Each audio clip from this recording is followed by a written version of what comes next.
Friends, ఎలా ఉన్నారు? అందరు బాగానే ప్రిపేర్ అవుతున్నారు అనుకుంటున్నాను. ఏఎల్పి నోటిఫికేషన్ వచ్చింది.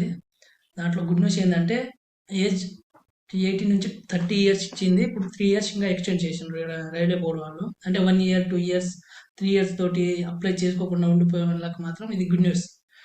అంటే 18 నుంచి 30 ఇయర్స్ ఇచ్చింది ఫస్ట్ నోటిఫికేషన్. అంటే తర్వాత ఇంకా చేంజ్ చేసుకుంటారు. నిన్ననే రీసెంట్గా 29కి ఇంకో నోటీస్ రిలీజ్ చేసిండు. ఏంటంటే 18 నుంచి 30 ఉన్నది, 30 నుంచి 33 చేసిండు. అంటే 3 ఇయర్స్ ఎక్స్టెండ్ చేసిండు జనరల్ ఈడబ్ల్యూఎస్ వాళ్ళకైతే. ఇంకా నేను నోటిఫికేషన్ చూపిస్తాను. ప్లస్ ఇంకా ఏంటంటే ఇంకోటి ఏంటంటే ఎగ్జామ్ డేట్ కూడా ఇచ్చేసిండు. CBT 1 ఎప్పుడు, CBT 2 ఎప్పుడు, CBAT ఎప్పుడు, ప్లస్ డాక్యుమెంట్ వెరిఫికేషన్, మెడికల్ అన్ని ఎప్పుడు డేట్ కూడా ఇచ్చేసిండు. చూపిస్తాను, నోటిఫికేషన్ వచ్చింది చూపిస్తాను. ప్లస్ ఇంకో గుడ్ న్యూస్ ఏంటంటే ఈ రైల్వే ఏఎల్పి ఈ సంవత్సరం ఇచ్చింది కదా, నెక్స్ట్ నోటిఫికేషన్ ఎప్పుడు ఇస్తా అనేది కూడా ఇచ్చేసిండు. అంటే నెక్స్ట్ 2025 నోటిఫికేషన్ కూడా ఇప్పుడే ముందే డిక్లేర్ చేసిండు. అంటే 2025లో కూడా ఇంకో నోటిఫికేషన్ వస్తుంది. ఏంటంటే ఈ నోటిఫికేషన్ గట్టిగా ప్రిపేర్ అయితే నెక్స్ట్ నోటిఫికేషన్ 2025 వాళ్ళకు, అంటే ఈ నోటిఫికేషన్ 1 మార్క్స్ 2 మార్క్స్ తోటి అంటే దాదాపు దగ్గర వెళ్ళి వాళ్ళు డిస్క్వాలిఫై అయితే మాత్రం నెక్స్ట్ నోటిఫికేషన్ వాళ్ళు ఇప్పటి నుంచి ప్రిపేర్ అయితే నెక్స్ట్ నోటిఫికేషన్ కంపల్సరీ వాళ్ళకు వచ్చేస్తుంది. అందుకోసం ఈ నోటిఫికేషన్ గట్టిగా మ్యాథ్స్, రీజనింగ్ వాళ్ళు ఇచ్చారు కదా మన సిలబస్, మంచి ప్రిపేర్ అవ్వండి. నేను చెప్పాను అది ఇంతకుముందు కూడా, నేను ఒక 2 వీడియో చేశాను. ఎలా చదవాలి, రైల్వేకి ఎలా ప్రిపేర్ అవ్వాలి, ఫస్ట్ స్టేజ్కి ఎలా ప్రిపేర్ అవ్వాలి, సెకండ్ స్టేజ్కి ఎలా ప్రిపేర్ అవ్వాలి నేను చెప్పాను. అది చూస్తే మీకు అర్థమైపోయింది. ప్లస్ ఎలా ప్రిపేర్ అవ్వాలి, ఎలా చదవాలి అని కొన్ని ఎగ్జామ్ రాసేటప్పుడు టెక్నిక్స్ కూడా చెప్పాను. అంటే ఎగ్జామ్ హాల్లో ఎలా చేస్తే కొన్ని మార్క్స్ మీకు అంటే మైండ్ రిలీఫ్ ఎలా అవుతుందని కూడా ఒక వీడియో చేశాను. డిస్క్రిప్షన్లో లింక్ ఇస్తాను, చూడండి. ఇప్పుడు ఏంటంటే నోటిఫికేషన్ ఇచ్చారు కదా, చూపుతామని నీకు ఈ కొత్త వీడియో చేశాను నేను. అంటే కొంతమంది 1 ఇయర్, 2 ఇయర్స్, 3 ఇయర్స్ తోటి చేసుకుంటే వాళ్ళకు ఏజ్ రిలాక్సేషన్ ఇచ్చిన తెలియాలని చేశాను ఈ వీడియోస్.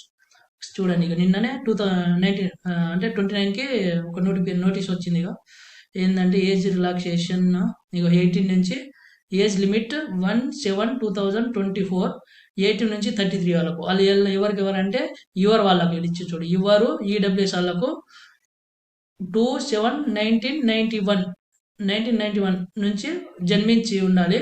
ప్లస్ ఎప్పుడు ఎంతవరకు అంటే 1/7/2006 వరకు ఆల్ క్యాండిడేట్స్ వీళ్ళకు, యువర్ ఈడబ్ల్యూఎస్ వాళ్ళకి ఈ మధ్యలో జన్మించి ఉంటే వాళ్ళు అప్లై చేసుకోవచ్చు.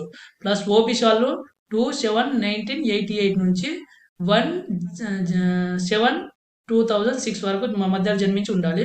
SC/ST వాళ్ళైతే 2/7/1986 నుంచి 1/7/2006 అంటే 2006 మధ్యలో జన్మించి ఉన్న వాళ్ళు మాత్రం చేసుకోవచ్చు. అంటే 3 ఇయర్స్ వాళ్ళకు జనరల్, యువర్ ఈడబ్ల్యూఎస్ వాళ్ళకి 3 ఇయర్స్ ఇచ్చిండు.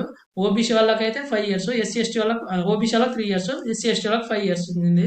ఇది చూసి అప్లై చేసుకోండి. 1 ఇయర్, 2 ఇయర్స్ తోటి, 3 ఇయర్స్ తోటి మిస్ అయిన వాళ్ళు ఏఎల్పి వాళ్ళకి అయితే గుడ్ న్యూస్ ఇది, వాళ్ళకు అప్లై చేసుకోండి ఇది.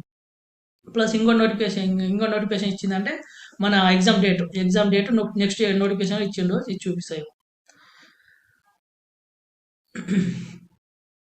CBT 1 ఎగ్జామ్ ఎప్పుడు, జూన్ నుంచి ఆగస్ట్ మధ్యలో. అంటే చాలా మంది అప్లై చేస్తారు కదా, అన్ని షిఫ్ట్ల వైజ్ చెప్తుంది. జూన్ నుంచి ఆగస్ట్ మధ్యలో వాళ్ళు ఏం చేయాలంటే ఈ జూన్ నుంచి ఆగస్ట్ మధ్యలో ఆగస్ట్ 2024 మధ్యలో చెప్తారు కాబట్టి వాళ్ళు CBT 1 గట్టిగా ప్రిపేర్ అయితే CBT 2 మంచి క్వాలిఫై అవుతారు. 1:15లో CBT 2 క్వాలిఫై చేస్తారు కాబట్టి మ్యాక్సిమం CBT 1 మంచి ప్రిపేర్ అయ్యే వాళ్ళు CBT 2 ఇచ్చేసుకుంటారు.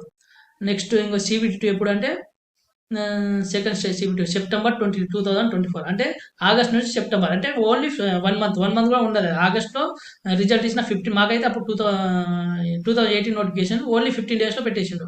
కాబట్టి ఆగస్ట్ నుంచి సెప్టెంబర్ అంటే 1 మంత్ కూడా ఉండదు. అప్పుడు మీకు టెక్నికల్ సబ్జెక్ట్ ఒక చదవాలి. CBT 2లో ఉంటుంది. CBT 2 రాసేటప్పుడే మీకు టెక్నికల్ కూడా రాయాలి. 75 మార్క్స్ ఉంటుంది, క్వాలిఫై నేచర్. కానీ అందులో ఫెయిల్ అయితే అంటే అందులో అందరికి 35% మార్క్స్ రావాలి. అందులో 35% మార్క్స్ రాకుంటే మీరు అందరు ఇంటికే అంటే డిస్క్వాలిఫై అవుతారు. కాబట్టి అప్పుడే మీకు టైం ఉండదు, 15 డేస్ ఇస్తాడు. ఇక్కడ ఇచ్చి ఎగ్జామ్ డేట్ ఆగస్ట్లో CBT అయిపోద్ది. అంటే రిజల్ట్ ఒక 10 డేస్కి ఇచ్చేస్తాడు. సెప్టెంబర్లో ఎగ్జామ్ పెడతారు. అప్పుడు మీకు టెక్నికల్ సబ్జెక్ట్ చదవడానికి వీలు ఉండదు. కాబట్టి ఇప్పుడు CBT 1 గట్టిగా ప్రిపేర్ అయ్యి మంచి రాసిన ఎగ్జామ్ మంచి రాసిన అనుకునే వాడప్పుడే మీరు టెక్నికల్ సబ్జెక్ట్, మీరు ఇప్పుడు టెక్నికల్ ఏది అప్లై చేసుకుంటే ఆ టెక్నికల్ చదువుకోవాలి. అది క్వాలిఫై నేచర్. కాకపోతే అందులో చాలా మంది డిస్క్వాలిఫై అవుతారు. నేను కూడా దాంట్లో డిస్క్వాలిఫై అయినా. నాకు CBT 1లో మంచి స్కోర్ వచ్చింది, CBT 2లో మంచి స్కోర్ వచ్చింది. కాకపోతే నాది టెక్నికల్ సబ్జెక్ట్లో పోయింది. అందుకోసమే CBT 2 రాసే ముందే అప్పుడే ఎగ్జామ్ ఉంటుంది. కాబట్టి టెక్నికల్ మంచిగా ప్రిపేర్ కావండి.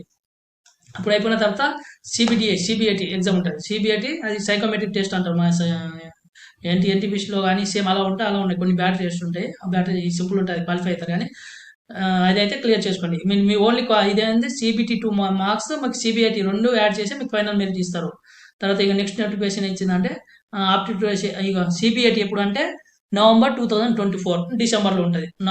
డిసెంబర్లో మీకు CBIT ఉంటుంది. దాని తర్వాత ఇంకా అంటే మీకు డిసెంబర్లో మొత్తం ఎగ్జామ్స్ అన్నీ అయిపోయినాయి. తర్వాత జనవరి ఫిబ్రవరిలో మీకు జాబ్ ఇచ్చేస్తాడు. కాబట్టి 1 ఇయర్ ఉన్నాయి. 1 ఇయర్ కష్టపడి స్టార్టింగ్లో కష్టపడి లాస్ట్ మెడికల్లో అట్లా పోతే చాలా బాధ ఉంటాయి. కాబట్టి మెడికల్ స్టాండర్డ్ బాగున్నోళ్ళు మంచి చూసుకొని మంచి అప్లై చేసుకోండి ఇప్పుడే. అంటే ఇప్పుడు అప్లై చేసుకోండి. నెక్స్ట్ ఈ మంత్ ఫిబ్రవరి 19 వరకే మేము ఉంది లాస్ట్ డేట్. అందుకోసం అంత దూరం పోకుండా 15కో 15కో ఈ 2-3 డేస్ ఆగేసి చేసుకోండి. అందరు చేసుకోండి, అప్లై చేసుకోండి. ప్లస్ ఇంకోటి గుడ్ న్యూస్ ఏంటంటే నెక్స్ట్ నోటిఫికేషన్ ఎప్పుడు ఇస్తారని కూడా ఇచ్చేసిండు. ఇక centralise employment notification for the next cycle recruitment of the post ALP provisionally panel issued in January 2025. అంటే నెక్స్ట్ నోటిఫికేషన్ కూడా 2025. అంటే అంటే ఈసారి పోయినసారి 2018లో ఎన్ని ఇచ్చిండంటే 17,000 ఎంత ఇచ్చిండు. ఈసారి 5,600 ఎంత ఇచ్చిండు, 5,600 ఇచ్చిండు. కాకపోతే అన్ని తక్కువ రావడానికి కారణం ఏంటంటే నెక్స్ట్ 2025లో కూడా ఇంకో నోటిఫికేషన్ ఇస్తానని క్లారిటీగా చెప్పిండు. కాబట్టి ఈ నోటిఫికేషన్ మీరు గట్టిగా ప్రిపేర్ అయ్యి నా ఫైనల్ మెరిట్లో బై మిస్టేక్ మిస్ అయితే నెక్స్ట్ నోటిఫికేషన్ మీకు గట్టిగా ప్రిపేర్ అయ్యి అప్పుడు 2025 నోటిఫికేషన్ వచ్చినప్పుడు మీకు మెరిట్లో ఉంటారు, మంచి స్కోర్ వస్తుంది. కాబట్టి మంచి అంటే ఏజ్ తక్కువ ఉండి మాకు ఓన్లీ రైల్వే జాబ్ కావాలి అనుకునే, నాకు ఒక పోస్ట్ కావాలి, జాబ్ కావాలి, రైల్వే జాబ్ కావాలనేటువంటి మాత్రం ఇప్పటి నుంచి మీరు CBIT మన CBT 1 మంచి నోట్స్ ప్రిపేర్ చేసుకొని క్వాంట్ రీజనింగ్ కొన్ని ఫార్ములాస్ ఒక నోట్స్, జనరల్ సైన్స్ ఒక నోట్స్, జనరల్ సైన్స్ మొత్తం అంటే ఫిజిక్స్, బయాలజీ, కెమిస్ట్రీ ఇవన్నీ ఒక నోట్స్ రాసుకొని ప్రిపేర్ అయితే మీకు మాత్రం ఖచ్చితంగా జాబ్ వస్తుంది. నెక్స్ట్ నోటిఫికేషన్ 2025లో జనవరిలో మేము అనౌన్స్ చేస్తామని ఇచ్చేసాం, క్లారిటీగా ఇచ్చిండు. కాబట్టి ప్రతి సంవత్సరం నోటిఫికేషన్ వచ్చే అవకాశాలు అయితే ఉన్నాయి. కాబట్టి రైల్వే జాబ్ కావాలంటే మాత్రం మంచిగా ప్రిపేర్ కావండి, జాబ్ వచ్చేస్తుంది. ఇంకా ఏమన్నా కొద్దిగా నోటిఫికేషన్ ఏమైనా వచ్చి కొత్త ఏమైనా వస్తే ఇన్ఫర్మేషన్ వస్తే నేను మీకు అనౌన్స్ చేస్తూ ఉంటాను. దయచేసి నా ఛానల్ని సబ్స్క్రైబ్ చేసుకొని మీ ఫ్రెండ్స్కి షేర్ చేయండి. ప్లస్ నా ఛానల్ బాగుందా లేదా అంటే నేను చెప్పే ఇన్ఫర్మేషన్ మీకు యూస్ఫుల్ అవుతుందా లేదా అనేది నాకు కింద కామెంట్ చేసి లైక్ చేయండి. Okay friends, thank you very much.